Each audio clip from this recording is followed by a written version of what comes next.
we're going to start discussing double integrals. So imagine the following, that we have a function defined over a rectangle, and at this point we should give the notation for such rectangle. So if we have a rectangle whose sides are parallel to the axis, then you can think that its projection onto the x-axis is the interval AB. Its projection to the y-axis is the interval CD. Then this rectangle itself, let's call it R, is going to be denoted by AB cross CD, which is the notation for the set theoretic product of two sets. And by set theoretic product, we mean that we take all pairs of elements where the first element belongs to the first set and the second to the second set. Simply speaking, here we're talking about points whose first coordinate belongs to the interval AB and whose second coordinate belongs to the interval CD. So imagine that we have a rectangle of this type. So here would be your A, here would be your B, this would be your C, and this would be your D. And now try to visualize the graph of a function that is sitting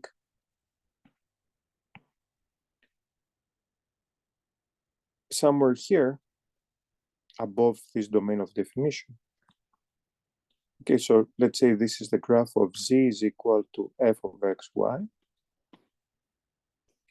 And in a manner very similar to what one was doing in the case of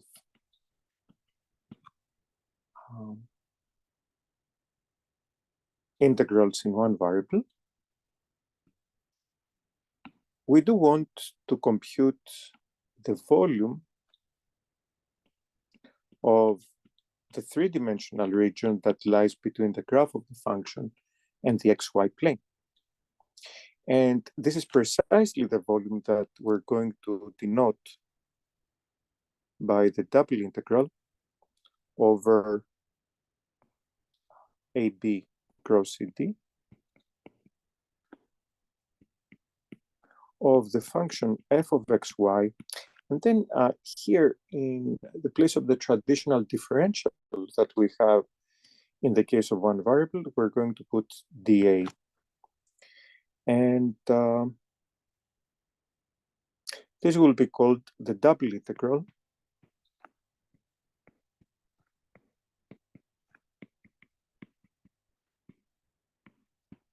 of the function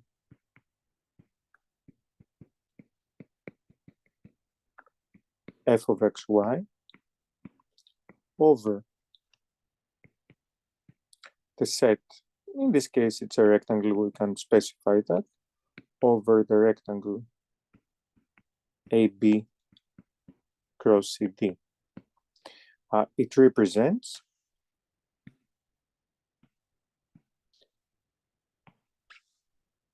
It represents the volume of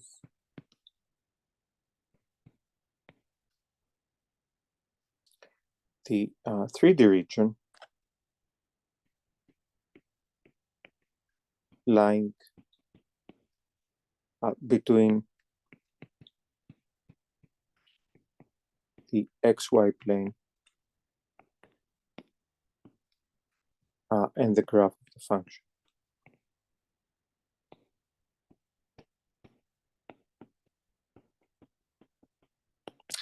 Here we have to be a little more precise about this, and it would be a good idea to remember what was going on in the case of of a function of one variable. So let's say that we had the function y is equal to f of x on the interval AB.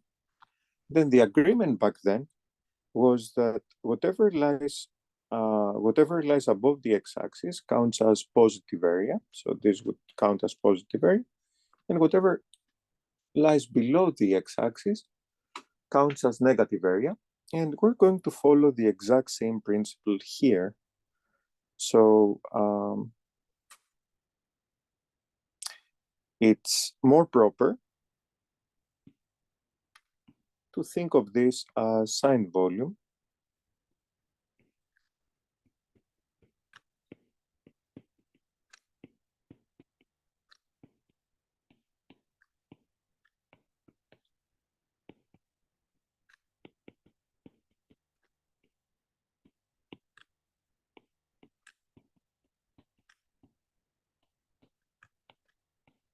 And again, the principle will be the same. So regions below the xy plane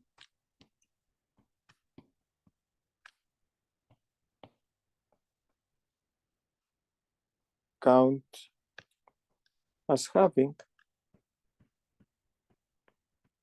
negative volume.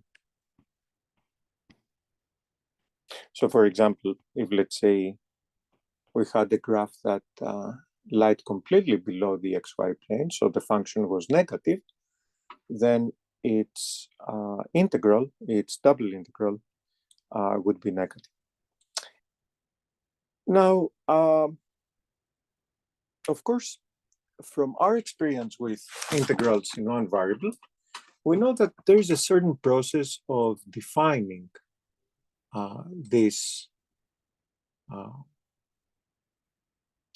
integral as limit of some finite Riemann sums. And this can be done in exactly the same way here. So one might argue that we could actually construct, and let's try to see if we can fit this into the picture. So we could partition the domain of definition into smaller rectangles, like so. And for each of these rectangles, pretty much build a rectangle up here that whose height is equal to a randomly chosen output of the function on the on this little subrectangle. The idea is that as you keep building more and more of this, or as you refine the subrectangles that you have, the total volume of this boxes is going to come closer and closer to the volume of this region. And actually what is going on here is, in some sense, not only do you compute the volume by using this double integral, which of course needs to be evaluated, so we will have to discuss that task. So not only do you do that, but at the same time, we actually define the volume this way. So one might argue that before introducing and understanding how the formalism of the double integral works, that the very notion of volume of a region like this is not something that has been accurately defined. So in some sense, we have a sort of chicken and egg situation here. What comes first, the volume or the double integral? And you might argue that, maybe they're done simultaneously. One could definitely follow the path of Riemann sums in order to compute such integrals, but usually for simple functions. But we're not going to undertake this task at all. In fact, we're going to see that double integrals over a rectangle, and here I should emphasize that the domain of definition is really, really important. So double integrals over a rectangle are defined by using what we're going to call iterated integrals. So why don't we look into this right away? And suppose that we have the double integral of a function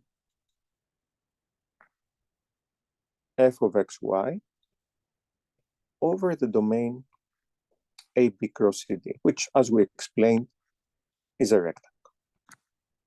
Then pretty much we can compute this in two different ways. We can compute this as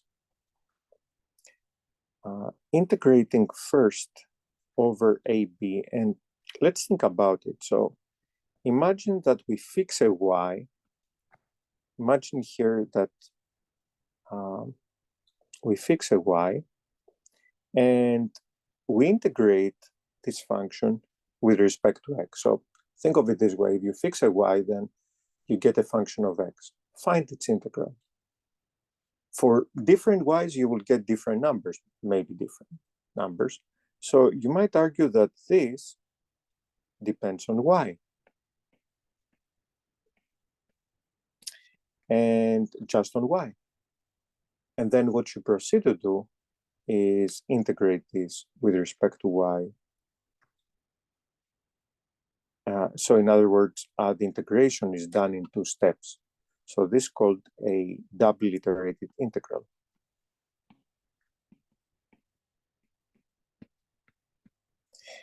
Of course, here one could ask why with respect to x first? Couldn't we have done it with respect to y? And the answer is absolutely. So we could have started by integrating f of xy with respect to y. For that, again, you need to fix an x. And then what you get is something that depends upon x.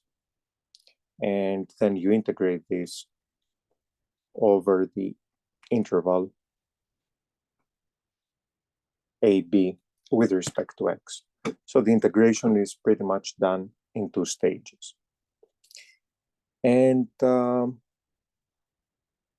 so it turns out that evaluating a double integral over a rectangle, so I need to emphasize this, over a rectangle reduces to do two consecutive integrations, one with respect to x, then one with respect to y, or vice versa. Pretty much one can choose between the two. So why don't we give an example to see how this works? And let's say that we had the double integral over the domain 0, 1 cross 0, 2 of x squared y plus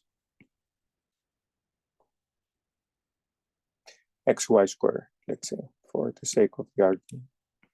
Then I can write this as a double iterated integral, and please note that I'm going to be skipping the parentheses from now on. The parentheses are not needed. What you need to remember is that integration takes place from inside to the outside. So it's going to be the integral from 0, 1 x squared y plus xy squared with respect to x first, and then with respect to y from 0 to 2.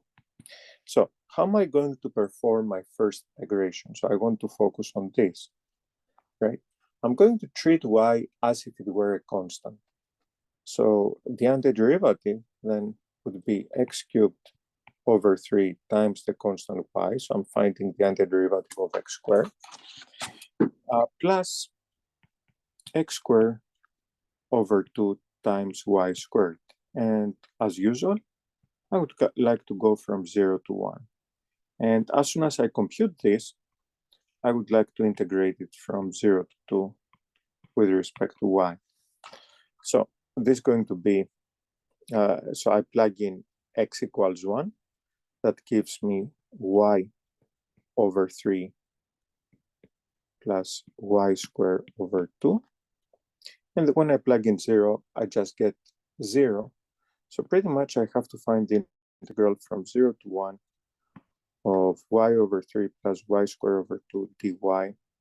And of course, now you can hand this integral to any friend of yours that is just taking Calc 1 or Calc 2, depending on where they're going to encounter these integrals. And it should be pretty straightforward to find that this is going to be y squared over 6, the antiderivative, I mean, over y cubed over 6 from 0 to 1. And this will be 1/6 plus 1/6 equaling 1/3.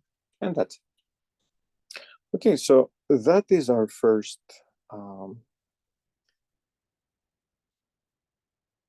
computation of a double integral. Let's do a different one. And as usual, I would advise you to actually try to pause the video and do the integral yourselves. So here, let's say that we want to compute the integral over 1 over e cross 0, 1 of y ln of x dA. Okay, so try to do this. And let's do it together now. So this will become an iterated integral from 1 to e y ln of x dx, and then from 0 to 1 dy. And this will end up being, well, I have to find the antiderivative of ln of x. This would be an integration by parts, and I hope we all know that the antiderivative of ln of x through an integration by parts. Actually, let me do it down here. So if you want to find the indefinite integral of ln of x, you can think of the function 1 as being the derivative of x. And then this becomes x ln x minus x times the derivative of ln of x, which is x ln x. So the derivative of ln of x is 1 over x, so x times 1 over x will be 1. And this is simply x ln x minus x plus c.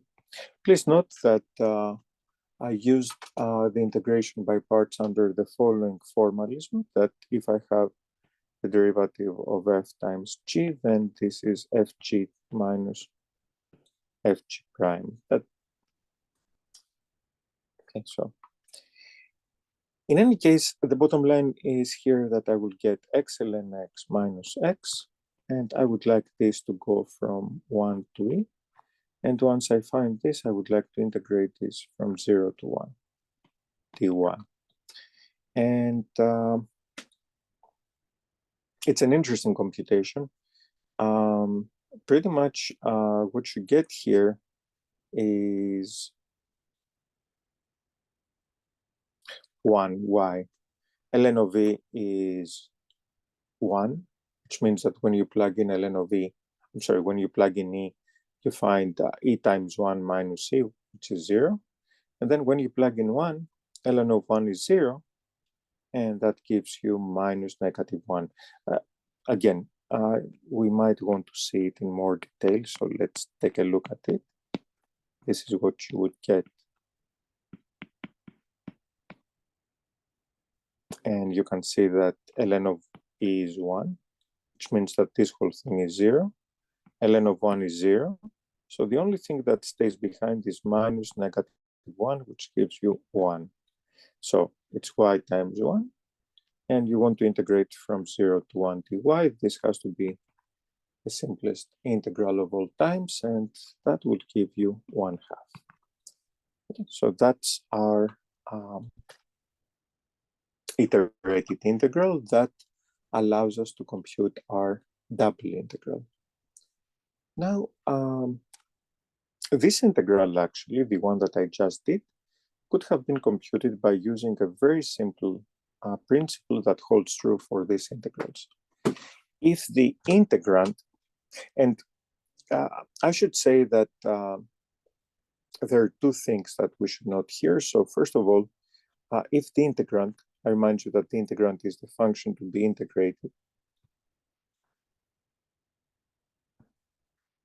is of the form f of x times g of y. So it's a product of two functions, one in x, one in y. And if the domain is of the form AB cross CD, of course, today we're just discussing such domains, so it can't be anything else. But I would like you to understand that very soon we're going to be looking at more general domains. So it's this moment that we will be looking back at when we decide to apply this principle that I'm going to explain. So when these two things happen, both of them, then you can have that the double integral, and we can write it as an iterated integral, AB of f of x g of y dx, and then cd dy, is the product of the integral from a to b f of x dx times the integral from c to d g of y dy. Of course, one would wonder, how often do we actually have a chance to have an integrand which is of such a form, and also a domain of definition which is of such a form? And generically, that would not be the case, but it occurs more often than one can actually imagine here. And let me just give an example. Actually, I could have done the integral that I just did a moment ago using this principle. Why? Because it was y ln of x, right? And it was dx dy, and x went from 1 to e, and y went from 0 to 1. So exactly because the integrand is a quantity in x times a quantity in y, I can directly apply this principle. And I'm over a rectangle too. And this is going to be the integral of y dy, or no, I can start with the integral of x. So this can be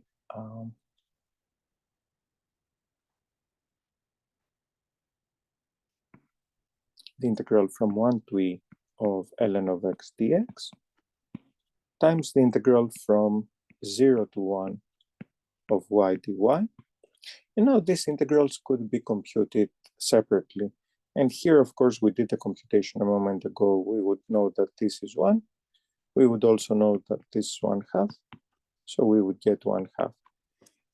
It is important not to abuse this principle and to remember how it's used properly. And pretty much the idea is that we should have these two things. So the integrand should be a product of quantities in the corresponding variables, and the domain should be this. Of course, let me emphasize once more that today we're doing only such domains. And that's it. Thanks for watching.